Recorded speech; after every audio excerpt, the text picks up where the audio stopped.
and always know you could feel beauty rising.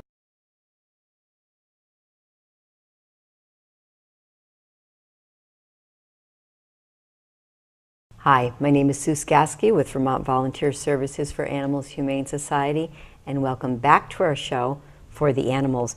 We've held Dr. Chris Mangini from Woodstock Animal Care over because last week we were doing a show, Ask the Doctor Questions, and we have so many questions that people have asked us to ask him. So we thought we would just keep right on rolling. So same place, same time. Okay, we were talking about separation anxiety. Yeah. Maybe you could help me. I have just taken on an elderly dog whose person has to go into the nursing home and she will not be able to return again. And this dog is a sweetheart, but she wants to be with me. In fact, today, sneaking out, it's like, you're not coming for a ride. It's summertime, leave your dogs at home. But I can't walk into another room without her racing to get to the door before me to make sure she's with me. Sure. Did she have separation problems with her owner? Do you know? I don't think so. Yeah. It's probable that in her mind, she lost the owner, that she doesn't want to lose the new owner, which is you. And we see this all the time with rescue dogs. People go to a humane society to pick up a pet, and that pet won't let them go, because I think it's the same phenomenon. They've lost a pack once. It's usually twice, because the original owners and then the humane organization is another pack that they're losing. Yeah. So now they've lost twice, and they're more predisposed to separation anxiety because of this. And that's just what she's gone through. She's scared, and she doesn't want to be alone, and she's probably developing separation anxiety with you. The best that you can do is what I described before, is teach her to be alone. It's important, I think, to have a command that tells your dog, I'm leaving, but I'm going to be right back. And you need then to train it as such. So it starts in little mini chunks. You leave, you go to the other side of the room, and your command says, I'll be right back. And you go to the other side of the room and come back and give her a treat. Well, that was pretty easy. Eventually, you're ducking outside the door and coming back, always saying the same thing, which is going to always mean, I'll be right back. Okay. And what we're doing is trying to increase the time that we're gone until we've exceeded their attention span, basically, until they forget that they're waiting for us. Just driving here today, I got in the car, and I looked behind me, and she's prancing down the street after the car. It's like, back. She got out herself? Oh, well, she's usually very good. I mean, I can open the door and she stays right there, but no, she wanted to come with me. You know, you can probably teach a dog within an hour or two to be not quite so anxious, just with that command and just showing them that you're coming back. I like to build the interval up slowly. For example, we have people who come into our kennel. If the dog has never boarded before, I ask them if they can come back, a few days before the date they're leaving, put the dog in the kennel, tell it they'll be right back, walk out and walk back in. Oh, that makes so much sense. I have them do it several times whenever they want, and I ask them to come, a few days before, and especially if the dog's prone to separation anxiety, to get the dog used to being in that kennel and seeing the owner come right back. And this is another point too. Dr. Mangini, Woodstock Animal Care, right in Route 4, does boarding of animals too. Right. And we have the separation issue a lot. We can see it. Many times we have no choice. The owner has just left and the dog is really afraid. We'll have to give it tranquilizers and anti-anxiety medicine to help facilitate a casual boarding experience, or otherwise it's going to be scared. Usually within a couple of days they don't need medicine anymore, because they've gotten to realize, essentially, this is my new home. That's the way dogs think. Do you encourage them to bring some dirty articles Always, of clothing? Yeah, something that smells like them. But the dogs are usually smarter than that. And once they're used to being in the kennel and the owner has come and gotten them, as long as they weren't really anxious by the time the owner gets them, which is critical, you need the animal to be non-anxious when you come back. Otherwise, if they're anxious, the anxious behavior is reinforced by you coming back. Okay. So yeah, that's pivotal in treating separation anxiety, is making sure that the animal is not anxious when you come back. Because if it is, you need to back up and use shorter intervals of being apart from them. Interesting. Well, I'm going to have to try it on Astor. It's really just a matter of teaching them to be alone. As simple as that. Okay. Fear of thunderstorms and fireworks. That, you know, that's very common, especially this time of year, and it's similar to the separation anxiety issue, because I believe what the animal is thinking is that when thunder comes, or snow sliding off the roof, or fireworks come, I do what I do. Maybe it's destroying things, maybe it's hiding under the bed, maybe it's shaking and cowering, but what happens? Nothing ever happens. So the dog thinks that they are controlling their entire environment. And they think that it's the shaking or the destroying or the peeing or whatever that prevented something from happening. And that's why these phobias tend to get worse. Because each time they experience the stimulus, whether it be a loud noise or lightning or whatever, they do the same thing, and they do it stronger and harder every time because they've had results. Nothing ever happened the last time they did this, and since they're in control of everything, they need to keep doing it. So what we need to do, and people tend to make the problem worse by petting the dog. You poor thing, you're so scared, and they pet it, and it just reinforces the behavior. The message to the pet is, it's okay to be scared, and we don't want that. We want to do tough love. We want to tell them, go to your bed. Whatever, you know, going to your bed, I think, is the easiest way to handle it, but there's many other solutions. You just want to give them something to do, not reward the behavior, but give them something to do that they can learn. When they do that now, nothing also happens, does it? They go to their bed and nothing happens. What about turning on a radio? That's helpful, but you know, we found that in the old days we used to play tapes of thunderstorms to try to habituate them to it, and we found that the animals actually sense the pressure change, and it's not just the sound. It may be helpful in some cases, especially if it's really loud, like louder than the thunder, but the animals tend to feel the pressure change. In the case of fireworks, it's easier. We know when they're going to happen. It's always at dark, so we can give it an anti-anxiety medicine and really prevent a problem that way. In the case of thunderstorms, we don't have that option. We kind of have an idea when they're coming. So in animals who have really bad anxiety, we will use anti-anxiety medicine for pretty much a whole season. In this way, the animal slowly learns that this is nothing to be afraid of. You've got your behavioral modification, such as telling it to go to their bed, and they're slowly learning that if I run to my bed, nothing bad ever happens. And because they're on anti-anxiety medicine, they learn this. That makes so much sense. If they're not super anxious, we don't need the medicine. But if they're super anxious, they don't often learn very well. So that's when we use the medicine. But the basics of it are teaching them to do something that's appropriate and learn that nothing bad is going to happen if they do that, as opposed to what they've been doing. Again, I really think animals believe that they're in control of everything that's happening. So when the thunderstorm comes and they shake or have a bowel movement or whatever it is, they think that that's what precluded anything bad from happening. We need to teach them that you need to do this. I think it's a matter of telling them that you're in charge, and the trust that most pets have. I'll trust your mom, I'll stay in my bed. It's scary. And then the clouds go by and the sun comes out and they say, wow, you really are smart, Mommy. Made it through. I made it through. And so, you know, just like they learn the thunderstorm phobia, they unlearn it. And it's not immediate. It takes experience. Several thunderstorms where nothing bad happens and the behavior tends to go away. It usually goes down to something that's tolerable. Like if you told me your dog was just shaking, I'd say, is that really a problem? Just because he's shaking? Don't worry about it. He's shaking. We don't have to obliterate that behavior. That's okay. But if he's chewing on things, some dogs leave the house. I've seen them panting, like I've seen a terrified. dog chewed a hole in a wooden door and was found running like 3 miles from the house. It was running away from the thunderstorm. Oh. Yeah. Oh, poor thing. We have a really hot topic right now, animals in cars in the summer. Title 13, Chapter 8, Section 386 allows for animals to be removed from cars. And I'd like to read the statute to you because it's really important, and we've already gotten a couple emails about it. And unfortunately had a dog die in Rutland last week inside a hot car, and those people are going to be prosecuted. Okay, the Chapter 8 is Humane and Proper Treatment of Animals, Confinement of Animals in Vehicles. A person shall not leave an animal unattended in a standing or parked motor vehicle in a manner that would endanger the health or safety of the animal. B, any humane officer or member of a fire and rescue service may use reasonable force to remove any such animal from a motor vehicle. The officer so removing an animal shall deliver the animal to a humane society, veterinarian, or a town or municipal pound.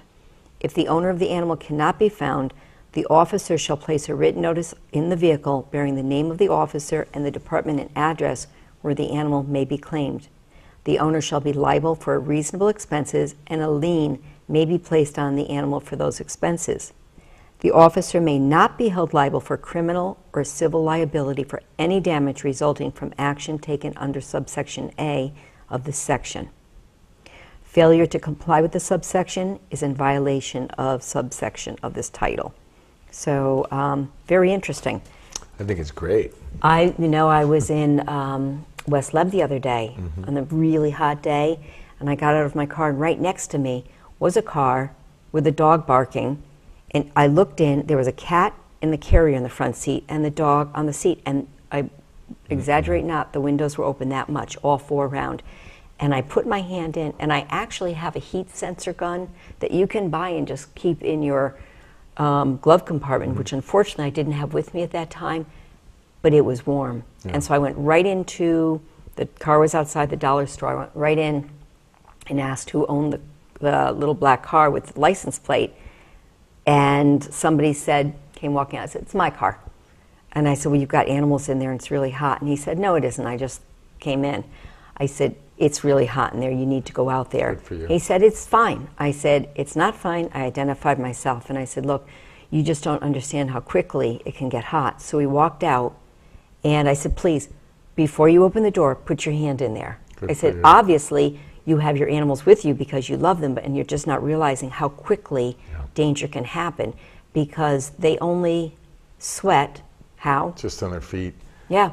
They thermoregulate by panting, and if the air that they're panting is hotter than they are, they're going to get hotter. And yeah, in a car, you can get temperatures way above body temperature quickly. Yeah, and the dog's body temperature is? 100 to 102, around there. And so if the dog's body temperature is increasing and the temperature that they're breathing is warmer than their body temperature, which is pretty easy to attain in a car, in a hot car on a sunny day, they're just going to get warmer by trying to cool off. And it's also written in the statutes that an animal will not be left in ambient temperature above 85 degrees. So it happens very quickly, but I don't think people realize, how fast in the sun your car heats up. Sure. And what happens actually to the dog's body or a cat's body or even a person's body? Well, as it heats up? Well, the first thing that happens is, of course, they start panting. That's the sign that they're overheated. Everybody knows that. You'll see the tongue get bigger and redder as it tries to send blood supply to the mouth to try to cool the body down. The next thing that happens is the cardiovascular system starts shutting down. It's a state of shock.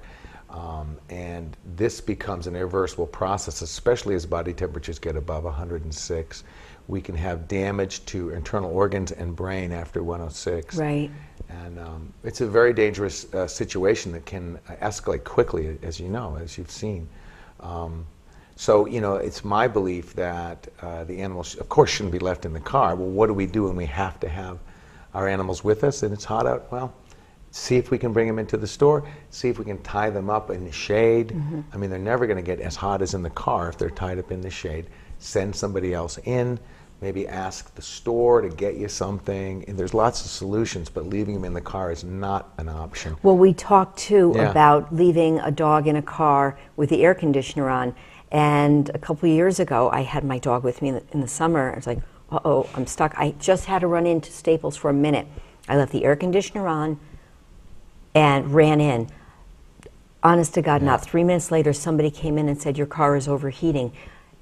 I had smoke, steam coming out from under the hood, so I got Kiwi out quickly. The fire department came, but they said people don't realize a car standing still with the air conditioner on can overheat very quickly. The car has no way of cooling itself if it's not moving.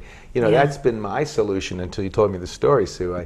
I once left my car, all the windows closed on a really hot day with my dog inside and the air conditioning running. I went into the bank, came out to find a pretty aggressive person calling me an animal abuser, and I said, Right. you know, it's cooler in there than it is out here, and he's fine, and everything's okay, but I never even thought about that, because yes, of course, if the car's sitting there for very long at all, it's going to overheat because it can't cool itself. Yeah. So I think that's an option. You know, some people might think 3 minutes away from the car is not a big deal, but we know that the car can get very hot in 3 minutes' time. Right. The animal can subsequently get very hot.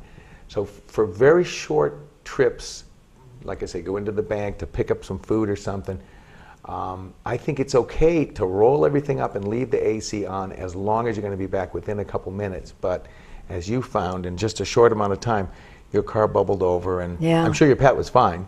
Well, I was terrified. I mean, I had to get him out of the car quickly, and that was pretty sad. And the fire truck showed up, you know, it's like, oh, it's pretty dramatic. lesson learned. Yeah, I mean, we need to think ahead. On those hot days, does the pet need to be with us? Right. Does it need to be in the car? You know, can we just take it with us, tie it up to a tree in the shade while we go in the store? I mean, that's what people need to realize. The car can get so much hotter than the ambient temperatures. In Vermont, we may see it hit 100 degrees. Most dogs can handle 100 degrees because that's about their body temperature, but they can cool it off. It's still pretty hot, but in the shade, they can handle it. In a car where temperatures can get way over 106, up to 110, 120 degrees pretty quickly. If they're confined. Yeah, they don't right. have any choice. There's nothing they can do, and they just get cooked, and it can be a dangerous situation very quickly. Yeah. Yeah. So if you see it, speak up. And oh, after I addressed that car, I went in to go to a store, and I heard barking a few doors down. It's like, you've got to be kidding me. So I walked down, and there was a dog with a car. The windows were open that much, and I put my hand in, and I'm going to say it was probably about 80. But for that, I left a note, and then I called the police and said, please, and dialing, 911. She said, yep, I'll send somebody right out there. So it was good. That's real good. But yeah, I mean, it is, as you mentioned earlier, it's a matter of thinking ahead before you put your dog in your car. In most situations in the summer, it's just not a good idea unless you absolutely have to. And then if you do, take precautions. One thing you could do, dogs can't sweat. If your dog's going to be in the car and there's no other choices, hose him down. Get him all wet. He can't sweat, but that's like sweat. Get him all wet before you put him in the car, and he's going to have a much better chance of not getting overheated because of that. So if somebody brought a dog to you that just had experienced that, what would you do? Well, of course, I'd take his temperature, and if we're elevated, that's what rubbing alcohol is for. Actually, alcohol evaporates really quickly, and you squirt it on, and it takes the body heat with it. But cold water, actually, lukewarm water is better for cooling than cold. Because our skin will, the vessels will contract to cold, and we won't lose heat like in the wintertime. Offering it to drink or cooling him wet down? him with? down. Wet him down. Make him soaking wet as if he's sweating. And that'll make him a lot more survivable in heat. Because, of course, just like I'm saying, when we have a hyperthermic dog, we have various methods of cooling it down. Lukewarm water is better than cold water because it removes heat faster. Alcohol, rubbing alcohol, the water and the alcohol in the armpits, the neck, and the groin area are the areas where there's most blood supply. You'll get cooling fast. But fans and water or alcohol, we will go so far as to use cold intravenous fluids and even cold enemas if we have to bring the temperature down fast enough. Interesting. So, dogs can't sweat, and it's a real good solution to just wet them down if they're panting. Okay. Very helpful, yeah. Okay. So know that, call the police quickly. And if you have to, I'd get in the car. I'd just get in the car. Yeah. Okay. Open the windows and get driving, get the air flowing. Yeah. All right, litter boxes. We're dealing with a situation right now where someone cannot return to her home, and we have 12 cats, 11 or 12 cats, the number's still up in the air, that we need to place. But this is going to be a little difficult because this woman in her last stages of living at home had dementia, and so the cats weren't using the litter box, they were using newspaper. how do we get these cats to go back to a litter box? Interesting. You know, we build on the instinct that cats want to move dirt around. And I would assume she had chopped up newspaper or something. Yeah. So, I mean, an easy way to do it would be to get whatever litter you want. In fact, clay clumping litter is the best received by cats. And I would put some chopped up newspaper on top of it. Oh, that's on top of the litter that's box. a good thought. And as they dig around, they'll see the litter. They should prefer it anyway, but that would be a way to introduce it to them. And then you just remove a certain amount of newspaper over time, and they'll be fine. Litter box issues are usually a dirty litter box. In the case of the hoarder, it probably was just because she didn't even have clean litter boxes, and they were finding newspaper on the floor. I would guess some of the places I've seen that hoarders stay in. And the most common reason that cats don't use their litter box is a dirty litter box. Would you use it, is the question. Do you know that no. Do you know that somebody actually bought 3 boxes, sold at a veterinarian office, and I wish I had the name of it in front of me, but the litter is guaranteed for cats to use it as long as the situation, they've been removed from the situation where they were marking or not using it. So it's going to be very curious because we're just starting, as we are speaking right now, we've just gotten 2 of the cats out of the house, and we're moving them to our temporary shelter in hopes of finding homes for them. Please, they were her lifeline. She's so distraught about not having them in her life anymore, but she's in a nursing home, so we promised we'd find good homes for them. So 1, 2 cats. I mean, what's 2 more? So if you That's call easy for you to say. 672-5302, we'd be glad to introduce you. But any other clues on litter boxes other than keeping them clean? Well, we like to talk about good sized litter boxes. Too often people are using, I mean, a nice healthy litter box, maybe 18 inches by 24 inches is a good start. We like to talk about a litter box per cat. People with multi-cat households, sometimes they don't want to share. Some cats don't want to be near another animal's excrement, and that can be a problem. They won't share litter box with another animal. So at least 1 litter box per cat. Big litter boxes. The litter preference issue, sometimes we'll have problems where the owner has changed the litter and the cat doesn't like it. I've heard that too. Do you Yeah. find one Well- better than another? Oh, and then, Well, yeah, there have been studies on that. okay. Your clay clumping litter is the most acceptable to most cats. Non-scented clay clumping litter. They found that sandbox sand was next, but sandbox sand is a horrible litter. It doesn't deodorize, it doesn't absorb, it's just not good. And then they found that regular clay litter, not clumping, but just clay litter, was 3rd most received by cats. And then as you go down the list, you find the scented litters, and generally scented litters aren't so good. Oh, I made the mistake. I bought the Arm & Hammer scented. Yeah. Now I've used unscented, which is great. Yeah. I couldn't walk in to the room. Yeah. The smell, I'm really sensitive Pretty to strong. odors. They're so- using that to deodorize. Yeah. And so, when we have a problem case, what I recommend is what we call a litter smorgasbord. And that means putting out 2 or 3 different kinds of litter in 2 or 3 different boxes and see what the cat likes. Whichever one it's using, use that litter. Common, 1 box you per, know? 1 box per cat at least. Some people have 3 cats, they don't want to have 3 boxes, but they may have to do a lot more cleaning up without it. Sure. Yeah. Makes sense, common sense. Well, thank you. Simple stuff. We've got about 60 seconds left. Do you have another topic we could talk of quickly? Maybe barking is another problem, and I think one of the easiest ways to get a dog to not bark is to teach it to bark, teach it to speak. Yeah, hold its mouth shut too. But we find that it's easier to train a dog to not bark if he knows what barking means, if he knows how to bark. And so we can teach him bark and no bark a lot easier than just no bark. But, dogs are usually barking for a reason. So I'd say just find the cause for the barking. Right. Dogs just sit out all night and bark, probably are lonely or talking to other dogs. That drives me crazy. Yeah. Dogs outside at night.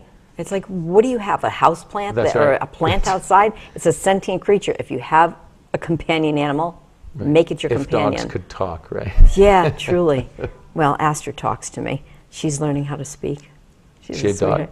She's the one that I've taken in from the situation, the elderly one that follows dog. you around, yeah. Yeah, but you know, you've been her care provider for years, and I've got to say she's a sweetheart. Yeah, she sounds it. Yeah, she's got those elderly problems, but well, she got up the other day, and I noticed she had peed a little. Is that a common thing? Yeah, for I had somebody call the other day because they thought their dog was losing its marbles because of the same problem. Most commonly, this is a hormone replacement issue. Most older people know that women after menopause have a little trouble with continence, urinary continence. It's no different from dogs. As soon as we spay them, we put them in menopause. So if they are leaking where they sleep, and this is important, leaking is a non-conscious thing. It's only when they're asleep. They just are low in estrogen. Okay. And a little bit of supplemental estrogen once or twice a week can completely alleviate the problem. do they need testing for that to see where their hormone levels are? I like to test to see if there's any urinary tract infection or something else like that, but the situation is so specific. In other words, spots of urine on their bed or wherever they lay, on the couch, on the floor, and it only happens when they're asleep. That's incontinence, and it's almost always in female dogs a hormone deficiency. Okay, well, I guess I'll be seeing you this week then. Okay, if you have any questions, please feel free to contact us at vbsahs.org. But in the meantime, thank you, Dr. Mangini, for again coming on the show. My pleasure, Sue. And please join us again next week for the Animals. See you next time.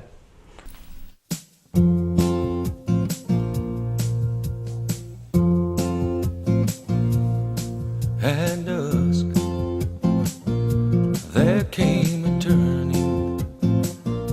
There was a moment when all was known.